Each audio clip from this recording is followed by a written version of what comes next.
Pagod ka na bang pumila sa iba't ibang opisina ng gobyerno, bit-bit ang maraming dokumento? Kaya sa abutin ng siyam-siyam kakahintay, pwede na pong gamitin ang mobile application na eGovPH Super App ng DICT. Para mas maintindihan yan, makakasama natin sa ating serbisyo ngayon si DICT Undersecretary David Almerol. At pwede rin po kayong sumali sa aming talakayan, i-post ang inyong mga tanong o komento sa aming Facebook Live. Magandang hapon po, Yusek. Magandang hapon, Ruth. Kahit ako nakatanggap po ako ng text message na sinasabing pwede na pong gamitin itong eGov Super App. Ano nga po ba yan? Paano po yan magagamit? Saan po yan ida-download? Ang eGovPH app po ay isa pong initiative ng government para hindi na po mahirapan yung ating mga mamamayan na ang daming mga website po yung pinupuntahan. So instead po na confusing at ang daming mga pinupuntahan, pwede pong i-download po itong eGovPH app via Google Play po sa App Store. Ano ba? Ito po pinapakita natin. Ano po yung nandyan? Tsaka paano po ba yan? Kasi parang akala ng marami, dyan mo na gagawin yung mga whatever. Kunwari, ayan sa DILG, di ba? Mayroon tungkol dyan sa DTI. Pero yan po pala ay parang pag pumunta ka doon, yan po ay link doon sa mga mismong website ng ahensya. Pakipailiwanag na lang po, Yusek. Ito po ay tinatawag po na single sign-on. Pag ginamit mo po yung super app, ay pwede mo na po din pong makuha yung national ID mo, kaya wala pong peking identity ang pwede gumamit po sa eGov app. So lahat po ng gagamit niyan ay talagang maiwasan po yung mga fraudsters po, no? Dahil meron po itong query mechanism po sa national ID. Once na ginamit mo po yung eGov app, ay ma-access mo na yung mga iba-ibang klase po ng government services. Nandiyan na po yung makikita mo na rin po yung mga contribution mo, no? Sa PhilHealth, pati GSIS. Pwede ka na rin pong mag-apply ng mga permits at ibang mga government document po gamit po ng app. So sa ngayon po ay meron pong mga nasa 37 po, no, na 37 national government, at sa local government naman po ay mahigit 700 po na LGU po. Pwede na rin po mag-process po ng mga business permit. Ang maganda po nito, instead na pupunta ka pa sa opisina or pipila ka pa sa mga government offices, kahit nasa bahay ka lang, pwede mo na pong magamit itong ating eGovPH app. And ang dagdag benefit po nito, pwede ka na rin pong mag-apply ng trabaho.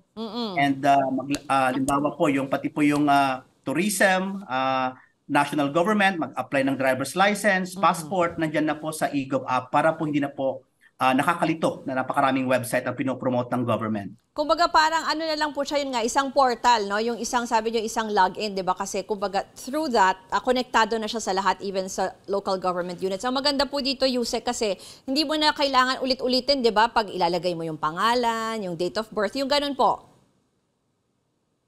Opo, saka po maiwasan na rin po yung mga identity theft, no? Kasi po, ang daming phishing sites po ngayon na hindi naman totoong government sites at ginagaya ho nila yung mga government sites po, no?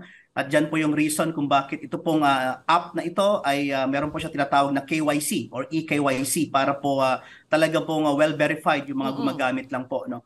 And at the same time, ang advantage pa ho ng eGov app ay para na rin makuha mo na rin po yung national ID mo. Instead na mag-antay ka pa ho ng papel o kaya yung papel, so pwede mo na pong kunin yung national ID mo gamit po ng eGov app. Parang kumbaga yung digital version, pwedeng ipapakita mo na lang yun. Opo. Okay, una muna, Yusek, binanggit nyo na kanina na pwedeng i-download. So paano po mag-register? Ano po ba ang kailangan na data na i-input mo para ma-register at magamit na ang app? Pagka-download mo po ng eGov app, ay once na pinasok mo po yung basic information mo, meron po itong validation po sa ating national ID. So hindi po ito, kung susubukan mo magsinungaling sa app, hindi ka papayagan po na makalusot po, no? Dahil meron tayong national ID verification.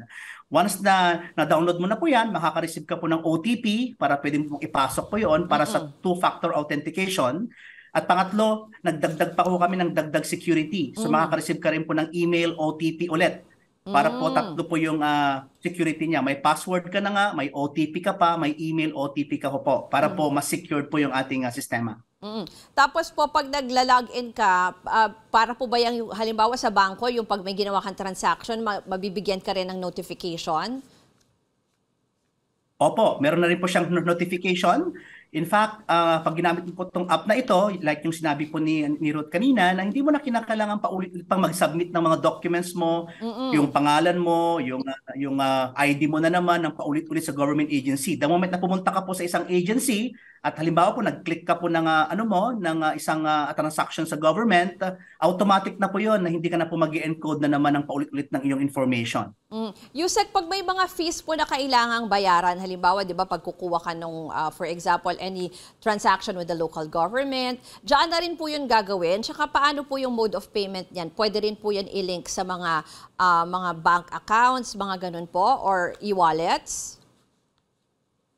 Meron na rin po yan, pero hindi pa ho lahat. In fact, ang BSP po ay sila po yung tumutulong sa amin ngayon para po magamit na rin po yung QRPH po, no? Para po hindi na po paulit-ulit at napakataas ng mga convenience fees ng mga payment system. So plano rin po ng ibang government agency, the like po ng Bureau of Treasury, kasama ho po ang Land Bank, para po magkaroon ng standardization po yan.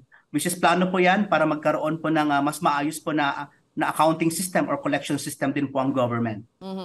Siguro yung concern lang din po ng nakararami, lalo na pagdating sa mga ganyang financial, yung mga payments and financial transactions, or even for personal data, paano po ma-ensure? Yung binanggit nyo na kanina, may mga password, may notification. Ano pa po yung ibang assurance na hindi po magagamit yung personal data na nandito? Ang maganda po sa eGov app ay encrypted po. So meron po kaming technology, ang tawag po ay eGovCrypt. So yung data po ay encrypted. So ibig sabihin kahit po internal hindi po namin kayang basahin yung pong information. Ito po yung teknolohiya para kahit na mas maraming security, just in case na ma-open po yung database, hindi rin po kayang basahin ng kahit sino po, pati po kami. Ito yung po tinatawag na encryption. Pangalawa po ay plano rin po ng DICT na ilatag po ang eGov app sa blockchain, para po wala po tayong problema sa data breach at wala din tayong problema po sa cybersecurity po in the future. Tapos, Yusek, kasi syempre yung mahirap ngayon minsan, di ba, parang nagwa-warn nga po kayo na huwag mag-click sa links, di ba? Ito po ang assurance po, basta makapasok ka muna sa app, kung saan ka mang link na dadalhin. Halimbawa, if you have, yung sinabi nyo, tourism, the local government units, assured naman po na yung secure yung mga links na pupuntahan po kung sakali. Opo, gamit po ng SSO po, hindi po papayagan na kapag hindi po na whitelist yung pong token po na ginagamit sa API natin, papasok po sa single sign-on, hindi po siya gagana. So ito po yung ating security measures na nakakasiguro po ang mga gumagamit na ang pinupuntahan talaga ho nila ay government-owned websites po or systems.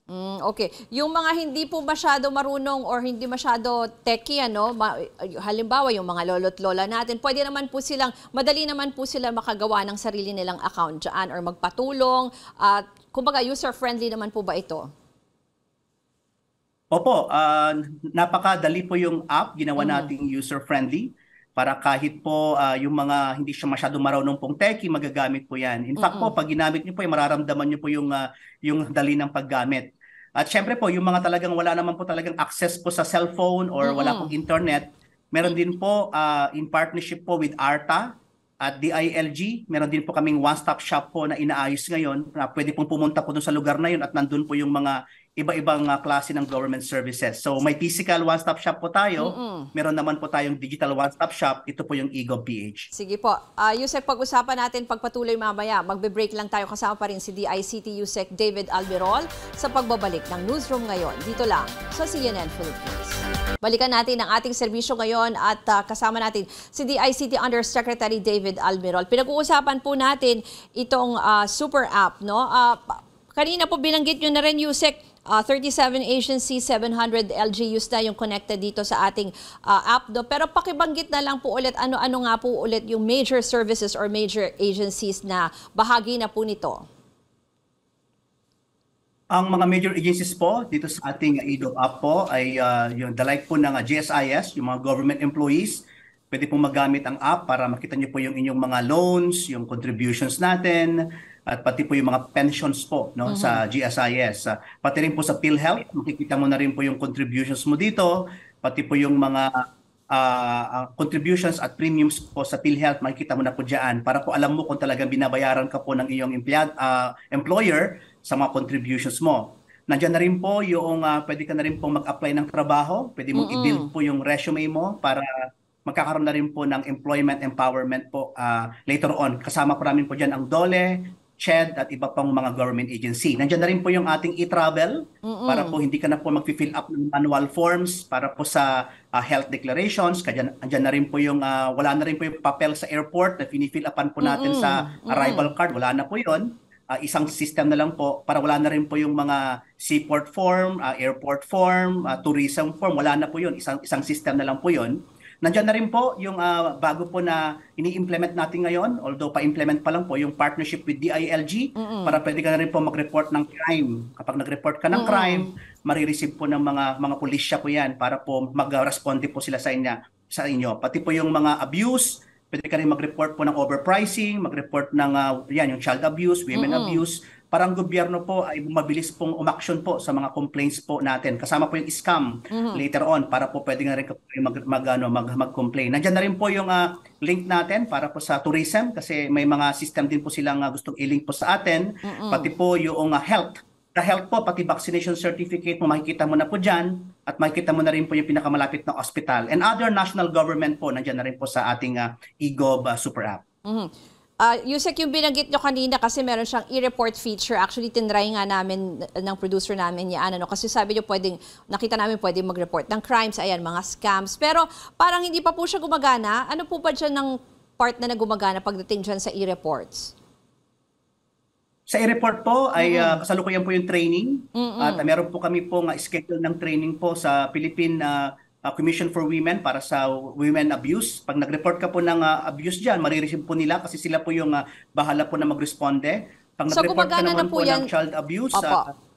Yusek, gumagana na yan ngayon kasi tinry po namin parang hindi pa po nag-work. So yung feature po na yan, working na po sa ibang lugar po.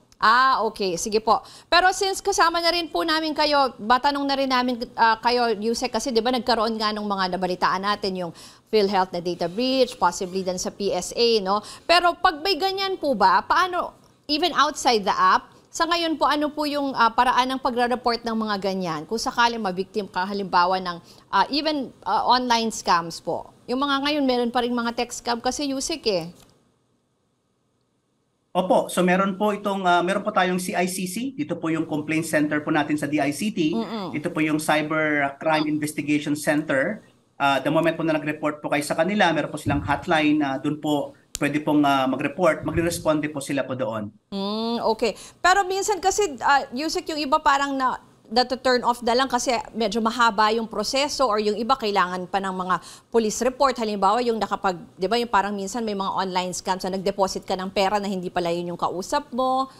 Is there any other way na mas mapapadali po sana yung pagrereklamo? Kasi syempre, kung makakareklamo ka, mas babawasan din po, di ba? Mas matatakot naman yung mga scammers kasi natutuloy yung mga kaso.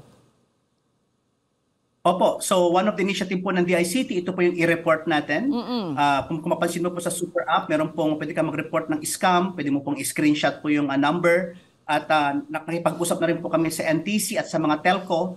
The moment po na nag-report kayo, dapat po sila po yung magbigay po ng investigation information po, para po dun sa linking po nung kung sino ba talagang may-ari nung mobile number na yun na nang-i-scam para po mas magkaroon po ng ebidensya po yung ating mga law enforcement. Okay. Pahabol po ito sa ating Facebook Live. Meron pong, Japanese yung name niya. Pero sabi niya, nagtatry daw siya sa eGov app. Parang hindi naman daw gumagana yung selfie. Parang pinapamove daw yung, kasi parang naging issue din to sa registration ng SIM, although I haven't tried yung eGov Super App. So paano po, siguro magbigay lang kayo ng tips kung paano nila gagawin itong selfie at yung pagre-register po nila? Opo, yung pong AI po natin, para po sigurado po na buhay po yung tao po na nagre-register. Para hindi lang po picture po yung kanilang nire-register po. At may mga mobile po, may mga na-discover po kami, may mga specific mobile phone po na medyo nahihirapan po yung AI, lalo po yung left and right at learning hand. Pero po sa Android naman po, saka iOS, wala po tayong problema. Normally po yung mga problema po natin yung mga iba pong mga brand po ng cellphone. In fact, nakipagtulungan din po kami sa ibang mga brand po para matulungan kami sa mga problema po, especially po sa camera po. Meron pong kaming konti pong issue sa camera sa mga non-Android or non-iOS gadgets po. So ang pwedeng gawin ay mag-try na lang munang mag-register using another cellphone. Parang ganun, pwede po yun, Yusek. Pwede po. Okay. Both Android po sa iOS po, wala po tayong problema po doon. Huli na lang po yung may mga tanong po, saan po kayo pwedeng makontak? Sa DICT po, at meron naman kaming contact us po doon po sa ating eGov app. Pag nandun ka po sa settings, makikita mo po yung contact us po doon. Pwede po kayong mag-letter po doon or lahat ng concern ho ninyo po, mag-reply po kami doon. Nakalink po yan sa aming help desk support po. Maraming po salamat kay DICT Undersecretary David Almirol.